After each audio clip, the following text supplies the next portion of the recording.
할렐루야. 네. 주후 30년경에 사도들로 인해서 예루살렘이 난리가 났습니다. 하나님의 아들이라고 하는 예수가 나타났습니다. 그러더니 기적과 이적과 표적을 보이고 천국 복음을 전파합니다. 그랬더니 수많은 무리들이 예수를 따르게 됩니다. 사람들이 구름대처럼 예수님의 말씀을 듣게 됩니다. 그러자 그때 당시에 종교 지도자들이 예수를 신성 모독죄로 엮어서 십자가에 처형을 시킵니다. 십자가에 처형시키면 끝날 줄 알았습니다. 그런데 예수가 죽었는데 그의 제자들이 나타나서 예수가 다시 살아났다, 부활에 대해서 얘기를 하기 시작합니다. 그럴 뿐만 아니라 40년 동안 한 번도 걷지 못하던 사람이 성전 미문에서 구걸을 했는데 오늘 갑자기 이 사람이 일어나는 겁니다. 그리고 걷고 뛰게 되는 겁니다. 그리고 하나님을 찬양을 합니다. 이런 사건을 보게 되면서 이들은 위기를 느끼게 됩니다. 그러지 또 베드로를 비롯한 사도들이 설교를 하게 될 때 3,000명 또 5,000명 이런 많은 사람들이 회개하고 예수를 믿게 되니까 관원들과 장로들과 또 바리새인들과 서기관들과 대제사장들 입장에서는 큰일 난 겁니다. 그러자 이들이 예루살렘에 다 모였습니다. 관원들, 장로들, 서기관들, 대제사장들, 대제사장들의 문중 모든 사람들이 다 모였죠. 그리고 사도들을 잡아다가 가운데 세우고 신문을 하는 겁니다. 너희가 무슨 권세와 누구 이름으로 이 일을 행하였느냐. 사도행전 4장 5절부터 7절 보겠습니다. 사도행전 4장 5절부터 7절 말씀 보겠습니다. 이튿날에 관원과 장로와 서기관들이 예루살렘에 모였는데 대제사장 안나스와 가야바와 요한과 알렉산더와 및 대제사장의 문중이 다 참여하여 사도들을 가운데 세우고 묻되 너희가 무슨 권세와 네 이름으로 이 일을 행하였느냐. 아멘. 무슨 권세와 누구 이름으로 이 일을 행하였느냐. 무슨 일을 행했느냐는 겁니까? 사도행전 3장에 나와 있는 40년 동안 한 번도 걷지 못한 사람들이 일어난 그 사건을 말하는 겁니다. 예. 그리고 복음을 전하는 사람, 날 때부터 한 번도 걸어보지 못한 안증병기를 일으키고 또 복음을 전하게 될 때 많은 사람들이 베드로와 또 요한과 사도들을 주목하게 되겠죠. 그래서 이들을 잡아다가 신문하는 것이 바로 무슨 권세로 그리고 누구 이름으로 이 일을 행하였느냐 이렇게 질문하게 되는 것입니다. 무슨 권세와 누구 이름으로 이 일을 행했습니까? 그 대답을 하기 전에 이 사람들의 질문하는 의도를 한번 짚어봐야 돼요. 어떤 의도로 이들이 이런 말을 했는지 짚어봐야 되는데 오늘 말씀의 제목이 무슨 권세와 이름으로 행하였느냐입니다. 사도행전 4장 5절부터 13절 말씀을 중심으로 보겠습니다. 그런데 이 질문을 이들이 왜 했을까? 좋은 뜻 같지는 않습니다. 그렇죠? 40년 동안 고통받던 사람이 그 고통에서 해방되었다고 한다면 상식적인 사람, 정상적인 사람들 같으면 축하해 줘야 되죠. 축하해 주고 축복해 주고 또 기뻐해 주고 그래야 맞지 않습니까? 그런데 이 내용으로 봐서는 이 사람들은 40년 동안 고통받았던 그 사람들에 대해서는 관심이 하나도 없어요. 축하도 해주지도 않고 기뻐해 주지도 않고 관심이 전혀 없습니다. 그러면서 사도들에게 왜 무슨 권세로 또 누구 이름으로 이 일을 했느냐 이걸 지금 따져 묻고 있는 것입니다. 우리가 제사장이고 우리가 성전 맡은 자고 우리가 율법사고 우리가 서기관인데 왜 우리가 해야 될 일을 너희들이 침범했느냐 이런 뜻인 것이죠. 그래서 우리에게 권세가 있는데 왜 너희들이 무슨 권세로 이런 일을 했느냐 이렇게 얘기하는 겁니다. 이들이 정작 종교 지도자들이라고 한다면 이것이 사실인가? 이런 놀라운 기적이 일어난 게 사실인가? 그리고 이걸 정말 하나님께서 하셨나? 정말로 하나님께서 하신 게 맞나? 하나님의 역사가 맞는가? 이런 사실관계를 또 알아봐야 되고, 하나님께서 하셨다고 한다면, 그거 맞다고 한다면 하나님께 영광 돌려드려야 될 거 아닙니까? 예. 그리고 하나님께 하신 일에 대해서 인정을 하고, 사도들이 하나님의 일을 했다고 한다면 그들을 축복해 줘야 될 거 아닙니까? 그런데 잡아다가 지금 신문하는 겁니다. 이게 왜 이렇게 나왔어요? 이게 이들뿐만 아니라 교회에서도 큰 문제가 될 수가 있는 겁니다. 교회의 본질은 하나님입니다. 이들에게도 본질이 하나님이야 맞습니다. 그러나 하나님의 일을 하는 사람들이 자기들의 어떤 기득권을 뺏어가려고 한다. 많은 사람들이 우리를 따르지 않고 저들을 따를 것 같다. 이런 것 때문에 시기를 하고 그들에 대해서 못마땅해 가게 생각하는데, 교회 안에 이게 있으면 절대 안 되는 겁니다. 내가 해야 될 일을 왜 당신이 하세요? 이거는 내 영역인데 왜 당신이 합니까? 이렇게 하면 안 되는 거예요. 서로 합력해야 됩니다. 내가 할 수 있는 것, 다른 사람이 더 잘할 수 있다면 내줄 수도 있어야 돼. 다른 사람이 못한 건 내가 더 잘할 수 있으니까 그건 또 하면 되잖아요. 예, 그러니까 이거는 내가만 해야 돼. 여러분, 우리 교회는 자리 다툼 하신 분 안 계시죠? 예? 그런데 혹시 내가 앉던 자리에 새 가족이 와가지고 딱 앉았다. 그러면 잘 앉으셨다고. 그래야 될 텐데 왜 내 자리에 앉았냐고. 그러면 될까 안 될까? 그런데 기분이 조금 나쁠 수도 있죠. 내가 늘 앉던 자리에 다른 분이 앉으면 좀 그럴 수도 있어요. 그러나 새 가족은 잘 모르잖아요. 그러면 거기 앉으시라고. 내가 다른 자리에 앉으면 되잖아요. 지금 이 얘기하는 겁니다. 예, 사도들이 보니까 놀라운 일을 행했어. 근데 사도들이 한 게 아니죠. 실은 하나님께서 하셨죠. 그런데 그 일을 행하신 하나님을 보는 게 아니라 사도들을 보는 겁니다. 왜 내 자리를 뺐느냐 이 말이요. 그렇죠? 왜 우리가 해야 될 영역을 너희가 침범하느냐. 그래서 일은 못마땅해서 질문하는 내용인 것이죠. 그래서 우리 교회는 이런 일이 없어야 될 줄로 믿습니다. 누구든지 하나님을 하게 되면 축복해주고 잘한다고 칭찬도 해주고, 예, 그렇게 할 수 있기를 바랍니다. 그래서 진정 우리는 이 일을 행하시는 분이 정말 하나님이신가? 혹시 이 일을 행한 존재가 하나님이 아니고 혹시 마귀는 아닌가? 이런 건 분별을 할 줄 알아야 되죠.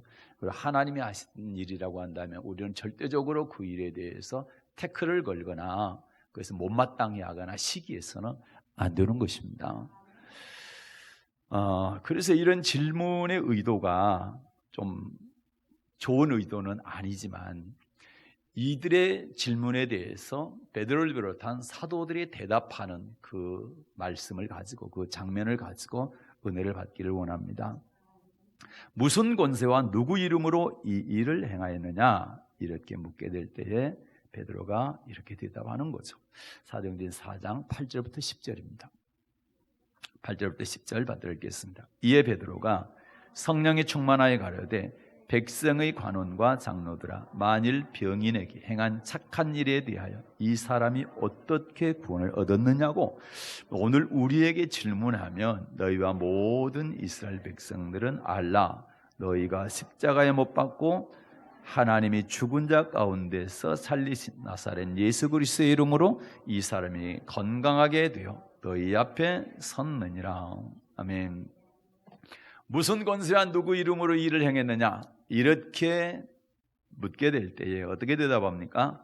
너희가 십자가에 못 박고 하나님이 죽은 자 가운데 살리신 나사렛 예수 그리스도의 이름으로 이 사람이 건강하게 됐다. 이렇게 대답을 하게 되는 거죠. 40년 동안 걷지 못하고 성전 앞에서 구걸하던 사람입니다. 이 사람을 십자가에 못 박혀 죽으시고 하나님이 살리신 예수 그리스도의 이름이 이 사람을 이렇게 세웠다, 건강하게 했다, 이렇게 얘기를 합니다. 여기서 주목할 것은 너희가 십자가에 못 박은 예수, 너희가 십자가에 못 박아 죽였다라는 것. 예. 실제로 직접 죽였습니까? 그렇지는 않았죠.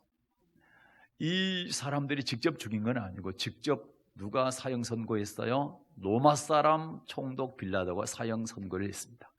그리고 망치를 가지고 못을 가지고 직접 못 박은 사람들은 로마 병정들입니다. 이 사람들이 직접 죽인 건 아니에요. 그러나 빌라도가 사형 선고를 내리고 로마 사람들이 망치를 가지고 못을 박았기 때문에 그들이 죽였다, 이렇게 말할 수는 없죠. 물론 그들도 죽였죠. 그러나 이 유대인들도, 이 종교 지도자들도 죽였죠. 예수를 십자가에 못 박아 죽으라고 이렇게 소리 질렀던 사람들이 이 사람들이잖아요. 그러니까 이들도 죽인 거죠. 그런데 여러분, 제가 여러분에게 묻습니다. 여러분은 괜찮습니까? 혹시 여러분은 예수님 안 죽이셨나요? 그래서 저도 죽였습니다. 왜요? 무엇 때문에요? 우리 죄 때문에요. 죄 때문에. 로마 병정이나 또 뭐 로마 총독이나 유대 종교 지도자들이나 여러분과 저나 예수를 죽였어요. 그런데 여러분, 놀라운 것은 하나님이 예수를 살리셨습니다. 이게 정말 놀라운 은혜고 기적입니다. 죽은 자 가운데서 살아나신 예수, 그분을 살리신 우리 하나님, 우리는 그 하나님을 믿고 그 살아나신 예수님을 믿는 것입니다. 그래서 여러분과 저는 한 번 죽였잖아요, 죄 때문에. 그러면 다시 예수님을 죽이면 안 됩니다. 다시 죽여서는 안 돼요. 그래서 무슨 얘기냐면은 나 때문에 예수님이 손가락질 당하면 안 됩니다. 나 때문에 예수님의 이름이 욕을 들으면 안 돼. 예수 믿는 사람이 왜 저래? 이런 말을 들으면 절대 안 되는 거예요. 그러면 예수님을 2번 십자가에 못 박는 것입니다. 그래서 하나님이 살리신 예수, 다시는 저와 여러분이 다시 죽이지 않기를 바랍니다. 무슨 권세로 누구 이름으로 이 일을 행하였느냐? 너희가 십자가에 죽였고 하나님이 살리신 나사렛 예수 그리스도의 이름으로 이 일을 행했노라. 여러분과 저도 이렇게 예수님의 이름으로 당당하게 선포할 수 있기를 바라고요. 예수님의 이름으로 일할 수 있기를 바랍니다. 우리의 모든 일들은 주님의 이름으로 해야 됩니다. 내 이름으로 하면 안 됩니다. 베드로와 요한이 이 걷지 못한 사람을 살린 다음에 수많은 사람들이 솔로몬 행각에 베드로와 요한을 주목하고 찾아봤잖아요. 그때 그들이 뭐라고 얘기합니까? 왜 우리가 살린 것처럼 우리를 주목하느냐? 우리가 살린 게 아니고 나사렛 예수가 살렸다. 그분의 이름이 살렸다. 이렇게 얘기하잖아요. 그래서 우리는 모든 일을 하고 난 다음에 반드시 예수님의 이름으로 했다. 그분이 영광 받으셔야 된다. 이렇게 말해야 되는 것입니다. 우리가 죄로 인해서 죽였지만 하나님이 다시 살리신 그 예수님의 이름을 사용해야 되고 그분의 이름을 높여야 되고 그분의 이름을 만방에 전해야 될 줄로 믿습니다. 기독교의 핵심은 십자가와 부활입니다. 십자가는 고난이고 부활은 영광입니다. 십자가가 없는 부활이 없습니다. 고난이 없는 영광은 없다는 말씀입니다. 하나님은 반드시 공의롭게 심판할 날을 작정하셨습니다. 왜 심판날이 반드시 있습니다. 왜 심판이 없다, 심판받지 않는다, 이렇게 얘기하는 것은 다 거짓말이고 가짜입니다. 반드시 하나님은 공의로 심판할 날을 작정하시고 그 날은 분명히 우리에게 다가올 것입니다. 이 심판날을 피할 수 있는 유일한 증거를 보여주시는데 그 증거가 바로 예수 그리스도의 부활입니다. 부활을 믿는 사람은, 그리고 그 부활을 믿고 부활의 신앙으로 사는 사람은 그날을 피할 수가 있는 겁니다. 그리고 우리가 예수를 믿어야 되는 근본적인 이유가 딱 한 가지를 말해봐라 하면은 예수의 부활입니다. 우리 인류가 왜 예수를 믿어야 되느냐라고 할 때 예수의 부활 때문에 예수를 믿어야 되는 겁니다. 사도행전 17장 31절 보겠습니다. 유일한 증거입니다. 사도행전 17장 31절 받도록 읽습니다.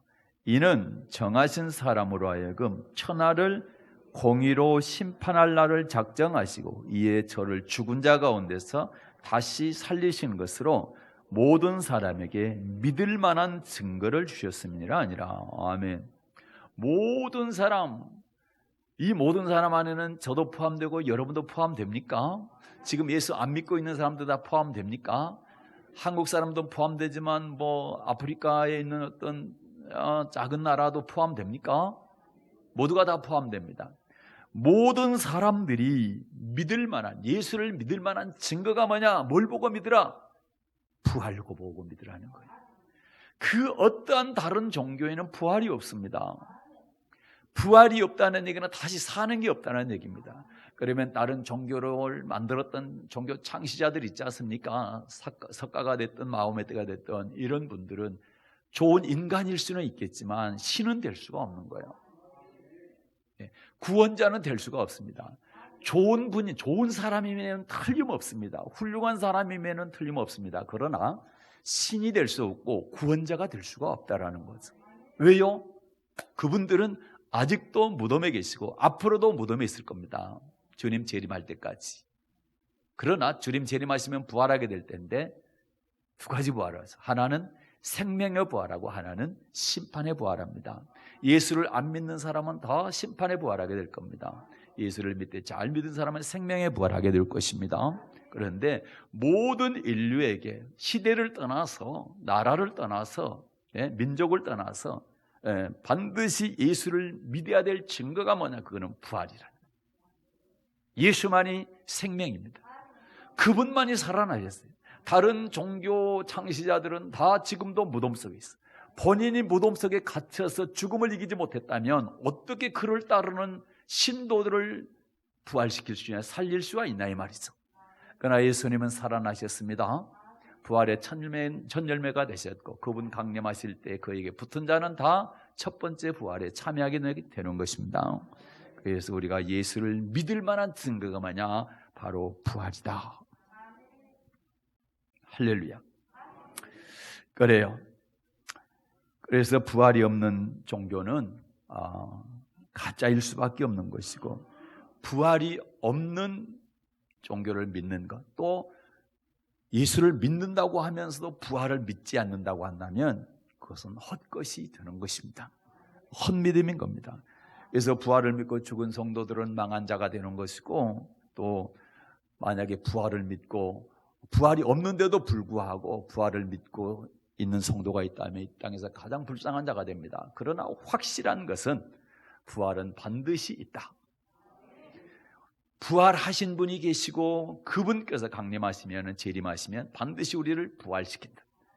그래서 우리에게는 부활이 소망인 것이고 이것이 능력이고 힘인 것입니다. 인간이 가장 두려운 게 뭡니까? 죽음입니다. 죽음, 이게 가장 두렵습니다. 그런데 죽음을 두려워하지 않을 수 있는 단 하나의 이유가 있다면 그거는 부활의 소망입니다. 다시 사는 겁니다. 죽고 끝난 게 아니라, 죽고 지옥 가는 게 아니라 죽고 반드시 천국에 간다.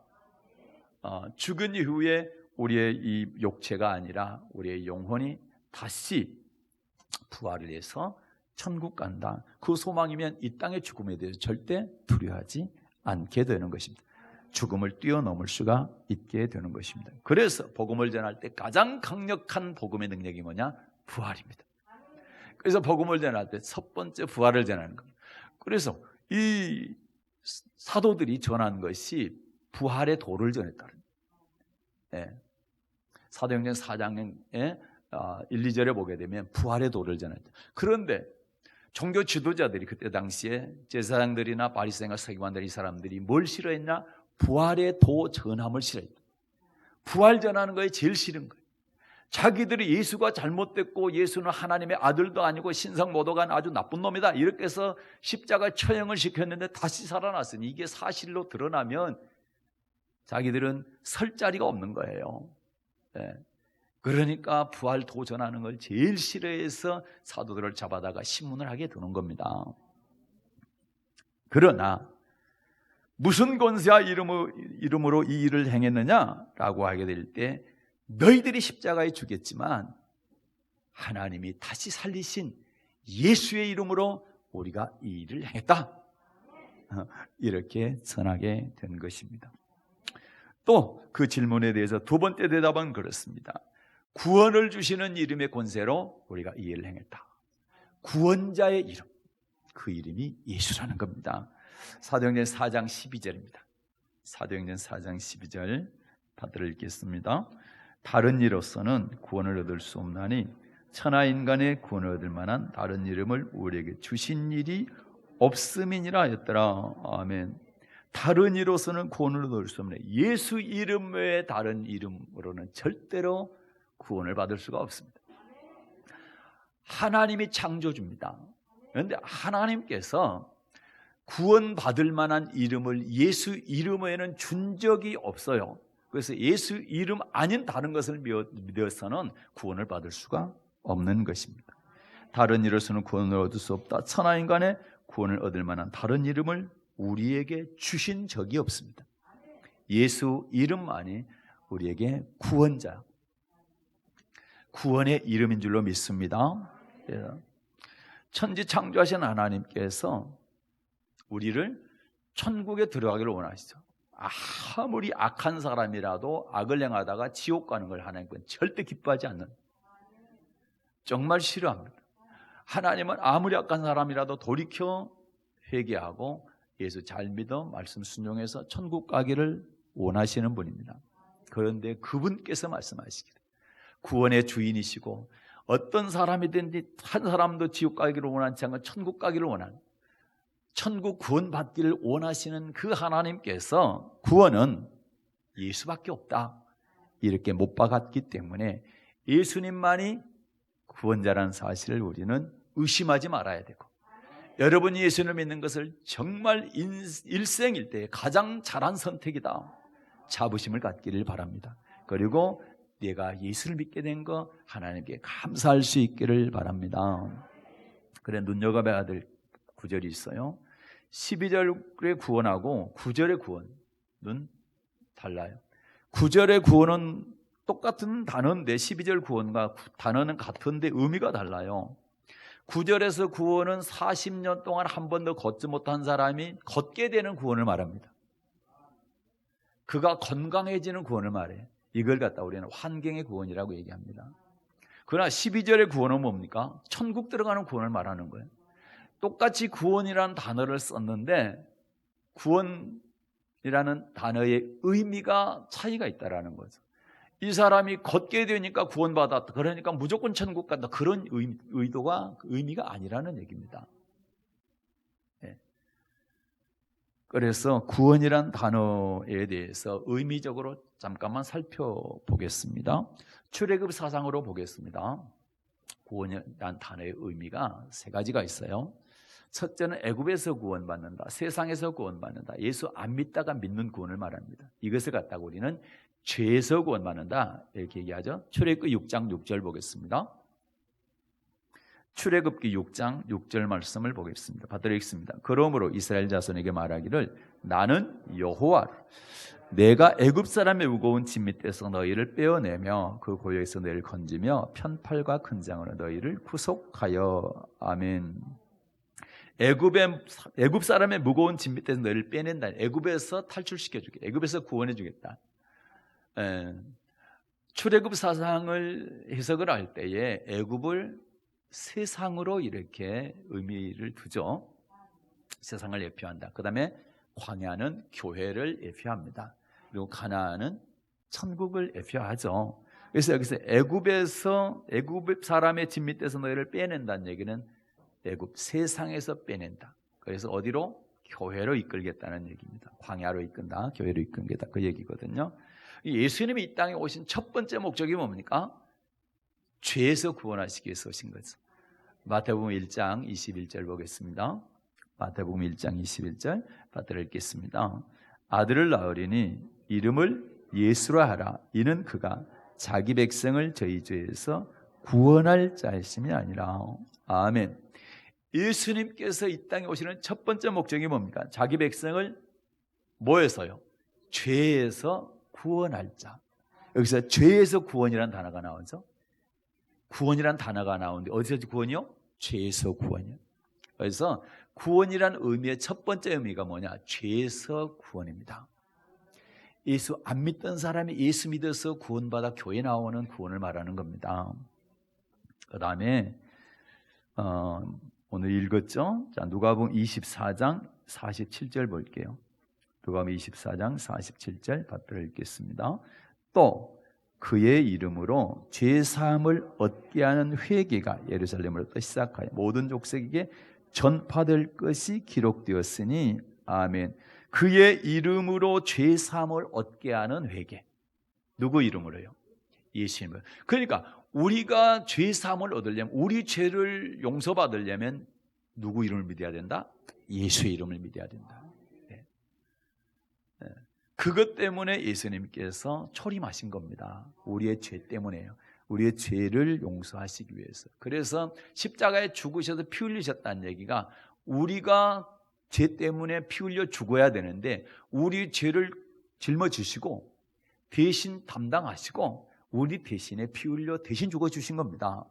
그래서 대속제물이다 또는 희생제물이다 이렇게 말하는 겁니다.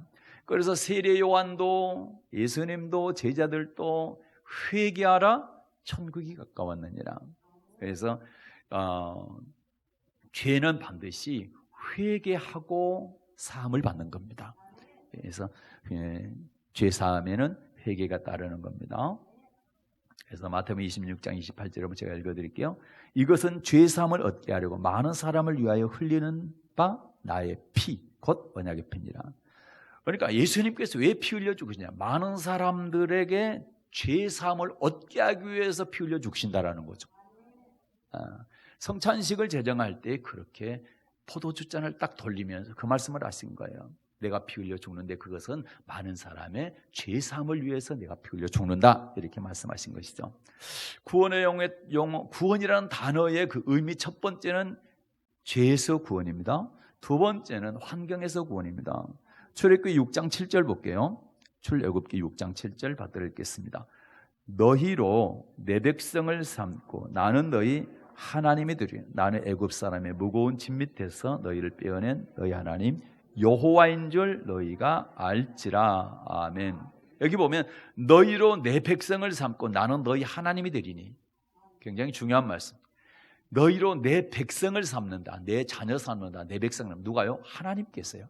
하나님께서 저와 여러분을 하나님의 백성, 하나님의 자녀 삼아주시고, 그리고 하나님은 우리의 하나님이 되어주시겠다는 얘기입니다. 이 얘기는 무슨 얘기입니까? 너희가 광야 생활, 교회 생활 할 때에 어려움이 만나냐? 내가 그걸 다 해결해 줄게. 문제를 만나게 되면 내가 그걸 다 풀어줄게. 이런 뜻입니다. 내가 책임지고 내가 다 해결해 주겠다, 건져주겠다, 이런 뜻입니다. 이걸 우리는 환경에서 구원이라고 얘기합니다. 그럼 이스라엘 백성들은 애굽에서 나와서 광야, 교회 생활 40년 동안 했는데 그때 어떤 어려움들을 만났습니까? 어려움들을 만났을 때 하나님께서 해결해 주셨나요? 그랬죠. 맨 처음 만난 게 쓴물 만났잖아요. 마라의 쓴물 만났는데 어떻게 했어요? 달게 고쳐주셨잖아요. 또 치료해 주시고 부욕해 주시고, 또 먹을 게 없을 때 하늘에서 만나를 내려가지고 먹을 수 있게 해주셨잖아요. 그렇죠? 목말랐어요. 그때 어떻게 반석을 쳐서 물을 내서 마시게 했잖아요. 그렇죠? 아말렉이라고 하는 아주 호전적인 그런 족속이 전쟁을 일으키게 될 때에 그들과 대신 싸워서 이기게 해주셨잖아요. 이런 일들을 다 해주신 거죠. 그러니까 이 말씀대로 출애굽기 6장 7절 말씀대로 40년 동안 다 해주신 거예요. 그러면서 성경은 대적이나 전쟁이나 이런 것에서 이렇게 구해주는 것도 갖다가 구원이라는 단어를 썼어요. 그리고 또 질병, 그렇죠? 병 있죠? 병에서 노인받는 것도 구원이라는 단어를 썼어요. 그러면 여러분, 전쟁에서 이기게 해줬으니까, 또는 대적에게서 구원해 줬으니까, 또는 병에서 노인받았으니까, 치료됐으니까 이 사람이 자동적으로 천국 갑니까? 그 구원이란 단어가 다르다는 얘기예요. 그 구원이란 단어가 다른 거예요. 병에서 노인받는 구원과 천국 들어가는 구원이 의미적으로 다르다 이 말입니다. 단어는 똑같지만 그런 얘기. 그러니까 우리가 우리 한국어에 그런 게 많죠. 밤, 그렇죠. 배도 많죠. 나주에서 나는 배가 있고 타는 배가 있고 불룩 나온 배가 있고 그렇잖아요. 그런 것처럼 구원이라는 단어가 있는데 이렇게 의미적으로 다르다는 얘기입니다. 몇 군 동안 찾아볼게요. 사무엘상 7장 8절 볼게요. 사무엘상 7장 8절 읽겠습니다. 사무엘에게 이르되 당신은 우리를 위하여 우리 하나님 여호와께 쉬지 말고 부르죠. 우리를 블레셋 사람의 손에서 뭐하게요? 구원하시게 하소서. 블레셋 사람의 손에서 구원해달라는 얘기는 전쟁에 이기게 해달라는 겁니다. 이건 천국 들어가는 구원이 아닌 거예요. 죄에서 구원받는 그 구원도 아닌 거예요. 이거는 환경에서 구원입니다. 전쟁이라고 하는 이런 위기 상황에서 구원해달라는 그 구원을 말하는 거죠. 10장 19절도 볼게요. 10장 19절 받들겠습니다. 너희가 너희를 모든 재난과 고통 중에서 친히 구원하여 내신 너희 하나님을 오늘날 버리고 아멘. 그렇죠? 모든 재난과 고통 중에서 친히 구원하여 내신 너희 하나님. 재난과 고통 중에서 구원하여 내신. 이게 환경의 구원을 말하는 겁니다. 자, 신약 성경도 볼게요. 마태복음 14장 30절. 마태복음 14장 30절 보겠습니다. 받아 읽겠습니다. 바람을 보고 무서워 빠져가는지라 소리질러 가로되 주여 나를 구원하소서. 자, 베드로의 이 고백인데 바람을 보고 무서워 빠져갔다. 그건 바람을 봤다는 얘기는 바람, 풍랑을 봤다. 환경을 봤다는 얘기죠. 그런데 바람에서 풍랑에서 물에 빠져들어가는 그런 환경에서 나를 구원해 달라는 겁니다. 이게 천국 들어가는 구원이나 죄에서 구원받는 그 구원과 의미가 다른 거죠. 환경에서 구원해 달라는 겁니다. 자, 마가복음 5장에 보게 되면 12년 동안 혈루증을 앓는 여인이 있었어요. 그런데 예수님의 소문을 듣고 예수님의 옷가에 내가 손만 탁 대도 내가 낫겠다는 그런 믿음이 있었어요. 그런데 거기서도 구원이라는 단어를 썼어요. 그리고 실제로 많은 사람들이 모였는데 그 사람들에게 섞여가지고 예수님의 옷자락을 살짝 만졌거든요. 그런데 나았어요. 그런데 예수님께서 그 여인에게 이렇게 말씀하신 거예요. 자, 마가복음 5장 34절 보겠습니다. 마가복음 5장 34절 받들어 읽겠습니다. 예수께서 가라사대 딸아 내 믿음이 너를 뭐하였으니 구원하였으니 평안히 가라. 내 병에서 놓여 건강할지어다. 병에서 놓여서 건강하는 것을 예수님께서 그래서 구원이라고 합니다. 네 믿음이 너를 구원하였으니 네가 내 옷자락만 만져도 낫겠다 하는 구원받겠다 하는 믿음이 있으니 그 믿음 때문에 네가 구원받았다. 병에서 고침받았다. 그래서 여기서 구원은 병에서 고침받는 구원을 말합니다. 환경에서 구원을 말합니다. 그래서 구원이라는 단어 세 가지가 의미가 있는데 죄에서 구원, 전쟁이나 풍랑이나 질병에서 구원받는 그런 환경의 구원. 그 다음에 세 번째 중요한 구원입니다. 영혼 구원입니다. 영혼 구원. 무슨 구원이요? 영혼 구원. 이 영혼 구원은 천국 들어가는 구원을 말합니다.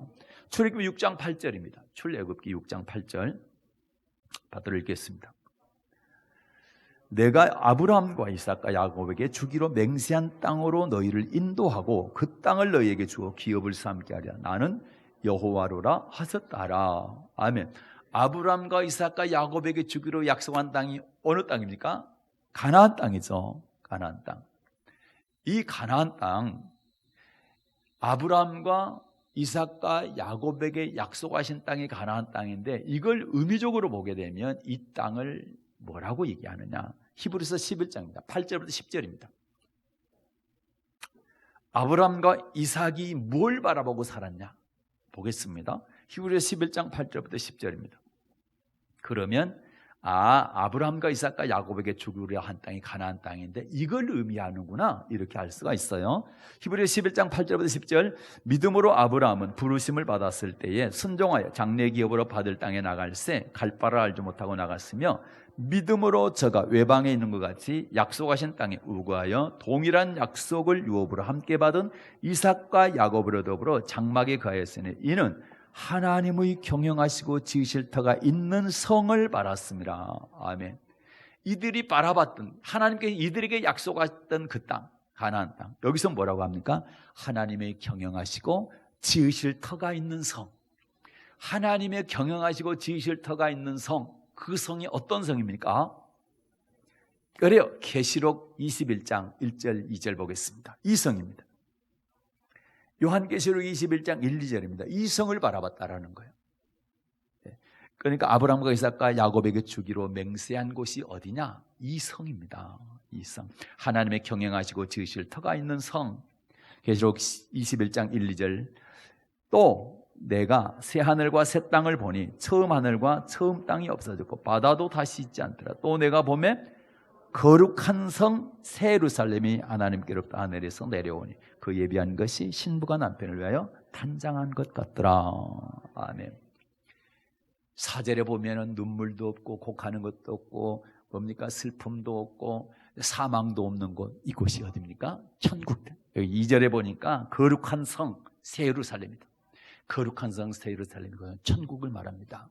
그래서 아브라함과 이삭과 야곱이 바라봤던 곳이 어디예요? 그리고 하나님의 경영하시고 지으실 터가 있는 성, 거룩한 성 새 예루살렘을 바라봤다는 얘기고, 그리고 아브라함과 이삭과 야곱에게 하나님께 약속하신 그 땅은 바로 가나안 땅인데 그곳이 천국이라는 겁니다.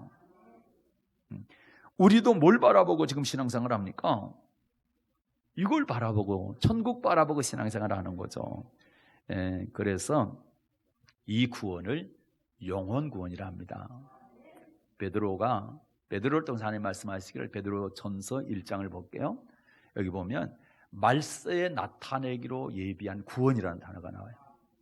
말세에 나타나고, 말세가 언제입니까? 예수님 재림 때를 말하죠. 그때 나타나고, 예수님 재림 때 구원받는 거 무슨 구원이요? 천국, 그렇죠. 영혼 구원, 천국 들어가는 구원을 말하는 거죠. 자, 베드로전서 1장 5절입니다. 받아 읽겠습니다. 너희가 말세에 나타내기로 예비하신 구원을 얻기 위하여 믿음으로 말미암아 하나님의 능력으로 보았음을 입으니. 그러니까 우리는 어떻습니까? 말세에 나타내고 예비한 건 예수님 재림할 때 그때 천국 들어가는 구원, 이 구원을 얻기 위해서 우리가 믿음을 준비하는 겁니다. 믿음 생활을 하는 겁니다. 그래서 믿음의 결국이 뭐다? 믿음의 종착지가 뭐다? 영혼 구원 받는 거다. 9절 보겠습니다. 9절 받아 읽습니다. 믿음의 결국 곧 영혼의 구원을 받음이라. 아멘. 그래요. 믿음의 결국이 뭐냐? 여러분과 제가 예수 믿는 궁극적인 목적이 뭐냐? 그건 바로 영혼 구원 받는 거, 천국 들어가는 거다, 이렇게 말씀하고 있습니다. 히브리서 기자도 10장 39절에서 영혼 구원에 이르는 믿음을 가져야 된다. 그러면서 11장으로, 히브리 11장으로 딱 넘어가면서 영혼 구원에 이르는 믿음으로 살았던 성경의 인물들을 쭉 나열하고 있는 거예요. 그러면서 그들처럼 우리도 살아야 된다는 겁니다. 그들이 우리에게 천국 들어갈 증인들이 된다라는 거예요. 그리고 디모데후서 4장 18절에 보면은 예수님께서 천국에 들어가도록 우리를 구원하신다, 이렇게 말씀하고 있습니다. 그러면 이 영혼 구원 받으려면 어떻게 해야 되냐? 그게 중요하죠. 어떻게 우리가 살아야 영혼 구원 받느냐, 천국 들어갈 수 있느냐, 이제 그게 중요하잖아요. 예수 믿는 사람들에게 해당되는 겁니다. 자, 신명기 4장 1절 볼게요. 신명기 4장 1절 받아 읽겠습니다. 이스라엘아, 이제 내가 너희에게 가르치는 규례와 법들을 듣고 준행하라. 그리하면 너희가 살 것이요 너희 열조의 하나님 여호와께서 너희에게 주시는 땅에 들어가서 그것을 얻게 되리라. 열조에게 주시는 땅, 열조의 하나님 여호와께서 아브라함과 이삭과 야곱에게 약속하신 그곳이 아까 천국이라고 그랬잖아요. 그곳을 얻게 되는데 어떻게 할 때 얻게 된다는 겁니까? 내가 너희에게 가르치는 규례와 법도를 듣고 준행할 때, 규례와 법도 하나님의 말씀을 듣고 준행할 때 들어간다라는 겁니다. 그래서 예수님도 뭐라고 말씀하시는 거예요? 나더러 주여 주여 한다고 천국 다 들어가는 게 아니고 아버지 뜻대로 행하는 자가 들어간다. 아버지 뜻대로 뭐 하는 자가 들어가요? 행하는 자. 그런데 아버지 뜻을 뭘 통해서 알 수 있대요? 로마서 2장 18절 볼게요. 로마서 2장 18절. 마태복음 7장 21절은 안 봐도 되겠죠? 그건 하도 우리가 많이 봐가지고 여러분 알고 다 달달달 외웠어. 마태복음 7장 21절이 나더러 주여 주여 하는 자마다 천국에 다 들어갈 것이 아니요 다만 하늘에 계신 내 아버지 뜻대로 행하는 자가 들어간다. 근데 여기서 아버지 뜻대로 행하는 자가 들어간다. 아버지 뜻이 무엇이냐 말이지. 로마서 2장 18절 받들어 읽겠습니다. 율법의 교훈을 받아 하나님의 뜻을 알고 지극히 선한 것을 좋게 여기며. 아멘. 뭘 통해서 하나님의 뜻을 알아요? 율법의 교훈을 통해서. 그래서 율법이라는 단어가 굉장히 중요합니다, 성경에서. 그런데 요즘 좀 우리가 조금 잘못 배우고 있는 것 중에 하나가 율법은 다 폐했다. 율법은 지킬 수 없다. 또 율법은 안 지켜도 된다. 이런 쪽으로 가르치고 그렇게 배우게 되면 율법에 대해서 거부 반응을 일으키게 되는데 성경은 율법에 대해서 굉장히 중요한 단어이기 때문에 율법을 우리는 알아야 되는 거예요. 조금 아까 제가 그렇게 말씀하신 것처럼 가르치고 그렇게 배우게 되면 율법을 모르는 겁니다. 그런데 여러분 오늘 신명기 27장 읽었죠? 8절부터 10절 보게 되면 여기서 율법을 뭐라고 말씀하고 있냐? 하나님의 말씀이다 이렇게 말씀하고 있어요. 율법이 뭡니까? 하나님의 말씀이에요. 자, 신명기 27장 8절부터 10절 보겠습니다. 8절 먼저 볼게요. 자, 시작. 너는 이 율법의 모든 말씀을 그 돌들 위에 명백히 기록할지니. 아멘. 이 율법의 모든 말씀이라고 되어 있죠. 그런데 이 율법의 모든 말씀은 하나님의 백성이 된 사람은 반드시 지켜야 되는데 10절에서 이 율법을 뭐라고 말씀하세요? 10절 시작. 그런즉 내 하나님 여호와의 말씀을 복종하여. 아멘. 내 하나님 여호와의 말씀을 복종하여. 그러면 율법의 모든 말씀이 하나님 여호와의 말씀이라는 겁니다. 그걸 복종해야 된다 이렇게 말씀하는 거죠. 그래서 이 율법은 예수님께서 그러셨어요. 이 율법은 영생 얻는 법이다. 영생 얻는 법인데 율법의 그 내용이 뭔 줄 아느냐? 하나님 사랑하고 이웃 사랑하는 거다. 율법의 전체 핵심적인 내용이 뭔가? 하나님 사랑하고 이웃 사랑하는 거다. 율법사가 예수님께 율법에 대해서 물었어요. 그래서 야, 너 율법사인데 율법에 뭐라고 기록되어 너 어떻게 읽느냐? 그랬더니 율법은 하나님 사랑 이웃 사랑입니다. 그랬더니 그래 네 말이 옳다. 율법을 행해라. 그러면 네가 산다. 영생 얻는다. 이렇게 얘기했고. 그러면 율법 지키는 것이 다시 말해서 하나님 사랑하고 이웃 사랑하는 것이 율법 지키는 건데 그렇게 하는 것이 영생 얻는 것이다. 그 율법은 영생 얻는 법입니다. 그래서 율법은 우리는 폐했다. 율법 지키지 못한다. 안 지켜도 된다. 이렇게 배우면 안 되고 율법은 하나님 사랑, 이웃 사랑하는 것이고 하나님 사랑, 이웃 사랑해야 영생 얻는다. 내 영혼이 구원받는다는 사실을 반드시 기억해야 되는 겁니다. 거기가 중요한 말씀이기 때문에 읽고 넘어갑니다. 누가복음 10장입니다. 25절부터 28절. 누가복음 10장 25절부터 28절. 받들어 읽겠습니다. 어떤 율법사가 일어나 예수를 시험하여 가로되 선생님 내가 무엇을 하여야 영생을 얻으리까? 예수께서 이르시되 율법에 무엇이라 기록되었으면 내가 어떻게 읽느냐? 대답하여 가로되 내 마음을 다하며 목숨을 다하며 힘을 다하며 뜻을 다하여 주 너의 하나님을 사랑하고 또한 내 이웃을 내 몸과 같이 사랑하라 하였나이다. 예수께서 이르시되 내 대답이 옳도다. 이를 행하라. 그러면 살리라 하시니. 하나님 사랑, 이웃 사랑. 그래, 네 대답이 옳다. 그러면 그걸 행해라. 하나님 사랑하고 이웃 사랑해라. 그러면 영생 얻게 될 것이다. 그래서 여러분 율법은 하나님 사랑, 이웃 사랑, 영생 얻는 법이기 때문에 영생 얻는 법이 폐하면 될까 안 될까? 큰일 나죠. 영생 얻는 법을 폐했다 없애버리면 어떻게 합니까? 사라져버리면 어떻게 영생 얻습니까? 그래서 예수님께서 내가 율법 폐하러 온 게 아니고 율법을 완성시키러 왔다. 완전케 하러 왔다. 네? 마태복음 5장 17, 18 이거 예수님께서 직접 산상수훈에 하신 말씀입니다. 마태복음 5장 17, 18절 엄청나게 중요한 말씀입니다. 이 말씀을 딱 보면 예수님이 율법 폐하지 않았구나. 오히려 완전케 하러 오셨구나. 이렇게 알 수 있는데 이 말씀을 무시해버리고 율법 폐했다. 율법은 지킬 수 없다. 안 지켜도 된다. 이렇게 한다면 예수님 말씀 틀렸습니다. 이렇게 말하는 것과 똑같잖아요. 마태 5장 17, 18절 받들어 읽겠습니다. 내가 율법이나 선지자라 폐하려 온 줄로 생각지 말라. 폐하려 온 것이 아니요 완전케 하려 함이로라. 진실로 너희에게 이르노니 천지가 없어지기 전에는 율법의 1.1핵이라도 반드시 없어지지 아니하고 다 이루리라. 아멘. 왜 제가 이렇게 또박또박 천천히 읽었습니까? 잊어버리지 말라고. 예수님께서는 율법 선지자면은 구약 없앤 게 아니란 얘기예요. 폐하지 않았다는 얘기죠. 오히려 신약에서 완전케 하러 오셨다는 얘기입니다. 그리고 18절 보면 진실로 너에게 이르노니 천지가 없어지기 전에는 율법에 1.1획도 없어지지 않고 반드시 다 이루어진다. 1.1획도 율법 없어지지 않아요. 그러면 아니 히브리서에 보면 율법 폐했다고 되어 있는데 그거는 제사법만 말하는 거예요. 구약에는 짐승의 피로 제사 드렸는데 신약에 와서는 이제 짐승의 피 필요 없다. 예수 피가 필요하다. 예수님의 피만 죄를 용서할 수 있다. 이제 지금 여러분과 저는 짐승 피 들여가지고는 죄 용서함을 못 받는 거예요. 예수님의 피를 가지고 와요. 그래서 예수님의 피 가지고 여러분 교회에 오신 거예요. 구약 같으면 여러분 성전에도 못 들어와. 성전에도 여기 거의 못 들어오는 거예요. 성소에. 예수님께서 돌아가실 때 성소 휘장이 위에로부터 아래까지 쫙 찢어졌죠. 그래서 성소에 들어갈 담력을 얻게 된 거예요. 예수 피 때문에 여러분 들어오신 거예요. 구약에서는 제사장만 들어왔어요. 얼마나 감사합니까? 지금 여러분 직접 들어와서 직접 예배드리고 예물도 직접 드리잖아요. 그래서 여러분 유다서 1장 5절 한번 볼게요. 유다서 1장 5절에 보게 되면 이 말씀 보고 정리하고 마칠게요. 자, 유다서 1장 5절 보겠습니다. 받들어 읽겠습니다.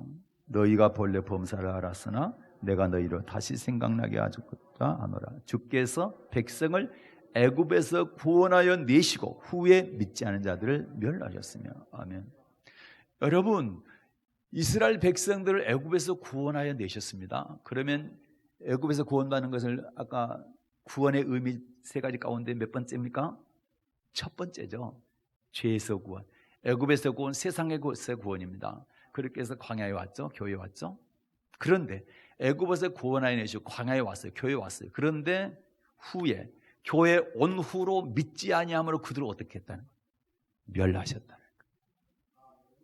한 번 죄로부터 구원받았기 때문에 이것이 영원한 구원이 아니고요. 천국까지 다 들어가는 게 아니라 죄에서 구원받았다 할지라도 후에 믿음이 없으면 어떤 믿음? 순종하는 믿음이 없게 되면 멸망받을 수 있다라는 겁니다. 그러면 예수 믿는 우리가 죄에서 구원받는 우리가 어떻게 해야 됩니까? 하나님의 말씀을 순종해야 되는 거죠. 지켜야 되는 거죠. 그래서 준행하면 너희가 살리라 그랬잖아요. 내 규례와 법도를 준행하면 하나님의 말씀을 지키면 너희가 살리라. 약속하신 그 땅 주겠다 그랬잖아요. 그러면 우리가 지켜야 되는 거죠. 그래서 고린도후서 13장 5절 8절 여기 보게 되면 우리는 진리를 거스려서 절대 아무것도 할 수 없다. 진리가 아버지 말씀이야. 아버지 말씀 떠나서는 아버지 말씀을 거역해서는 절대 아무것도 하서는 안 된다. 반드시 아버지 말씀 지켜야 된다. 그래서 우리는 그 믿음, 아버지 말씀을 지키는 그 믿음이 있는지, 하나님의 말씀을 지키는 믿음이 있는지 시험하고 확증을 해야 됩니다. 늘 그렇게 살아야 되는 겁니다. 아, 나는 지금 하나님 말씀을 지키고 살고 있나? 못 지켰다면 바로 뭐예요? 회개하는 겁니다. 우리에게 회개할 수 있는 기회가 주어진 것이 얼마나 큰 축복인지 몰라요. 그래서 여러분 꼭 내가 하나님의 말씀대로 못 살았다면 회개하시고 하나님 제가 이 정도밖에 안 돼요. 여기까지 한계인데 하나님 순종할 수 있도록 해주세요. 죄는 용서를 받고 그 다음에 또 순종할 수 있도록 이렇게 기도하면서 살아갈 수 있기를 바랍니다. 그렇게 하게 되면 반드시 천국 들어가는 구원을 얻게 될 것입니다. 말씀을 정리하고 마칩니다. 제사장들이 또 권세자들이 뭐라고 얘기해요? 무슨 권세와 이름으로 이 일을 행했냐? 이렇게 이야기할 때 사도들의 대답을 했습니다. 너희가 십자가에 못 박아 죽이고 그 죽인 예수를 하나님이 다시 살리셨는데 그 이름 예수 그리스도의 이름으로 우리가 일을 행했다. 또 하나는 그 이름이 바로 구원의 이름이다. 하나님께서 구원자를 보내셨는데 예수 이름 외에 다른 이름은 절대 구원받을 수 없다 했고 오직 딱 한 분 예수만이 구원자라고 말씀하셨다. 구원자의 이름으로 우리가 이 일을 행했다 이렇게 얘기했습니다. 그런데 눈여겨볼게 베드로가 이렇게 담대하게 말할 수 있었던 것이 사도행전 4장 8절에 보게 되면 성령이 충만하여 성령이 충만해서 이 말을 할 수가 있었어요. 권세자들 앞에서 성령 충만하지 못하면 두려워서 말을 못합니다. 성령 충만하게 되면 두려움이 사라지게 됩니다. 왜요? 하나님께서 붙잡아주시기 성령께서 말하게 하시기 때문에. 그래서 우리는 성령이 충만해야 되는 것입니다. 성령 충만하려면 기도해야 되는 거죠. 그래서 여러분 기도하시고 또 말씀 잘 따라가시고 그렇게 하셔서 유일한 인류의 구원자 예수 그리스도 이름을 사용하시길 바라고 그분께서 일으키는 기적도 체험하시길 바라고 그분께서 이끌어 주시는 천국 구원도 다 얻으시는 여러분 되시기를 예수님의 이름으로 축복합니다. 은혜로우신 하나님 감사합니다.